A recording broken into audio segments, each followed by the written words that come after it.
Price Lord. ஆண்டவராக இயேசு நாமத்தில் உங்களை வாழ்த்துக்கிறோம். நாங்கள் இப்போ இருக்கிறது மணப்பாடுன்னு சொல்கிற ஒரு இடம், திருநெல்வேலி மாவட்டம், தூத்துக்குடி மாவட்டத்தில் இருக்குது. இந்த இடத்துல ஒரு ரோமன் கத்தோலிக்க சபை இருக்குது. நம்ம பார்க்குற இங்கே பின்னாடி இடம் பார்த்திங்கன்னா புனித சவேரியார் ஆலயம் இருக்குது.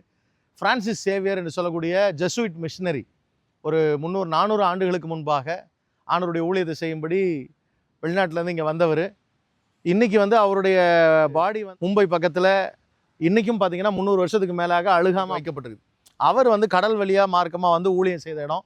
அவர் அப்படி ஊழியம் செய்யும்போது இங்கே கீழே இதுக்கு பின்னாடி ஒரு குகை இருக்குது. அந்த குகையில் தான் அவர் தங்கி இருந்து இந்த கிராமத்தில் இருக்கிற மக்களுக்கெல்லாம் சுவிசேஷம் அறிவித்து ஆண்டவருக்குள்ளார நடத்தின காலம் அது. அந்த இடத்துக்கு தான் நம்ம வந்திருக்கிறோம். இப்பொழுது நம்ம கீழே போய் நம்ம அதை பார்க்க போகிறோம். தியாகங்கள் மத்தியில் இப்படி கடல் பகுதியில் அவங்க ஊழியம் செஞ்சு கடற்கரையில் ஓரத்தில் தங்கி இருந்து அவங்க ஊழியம் செஞ்சுருக்கிறாங்க. ஏன்னா அந்த நாட்களில் வெள்ளைக்காரங்களுக்கு வீட்டுக்குள்ளே இடம் தர மாட்டாங்களாம். வெள்ளைக்காரங்களை சேர்த்துக்கிட்டா கிராமம் அவங்கள சேர்த்துக்காதுன்னு சொல்லி அவங்களுக்கு இடம் கொடுக்க மாட்டாங்க. அதனால் குகையில் அவர் தங்கி இருந்த இடம் இது கீழே இருக்கிறது. நாமும் கூட தியாகமாய் ஆண்டவருக்காக ஊழியம் செய்ய கர்த்தர் உதவி செய்வாராக. God bless you.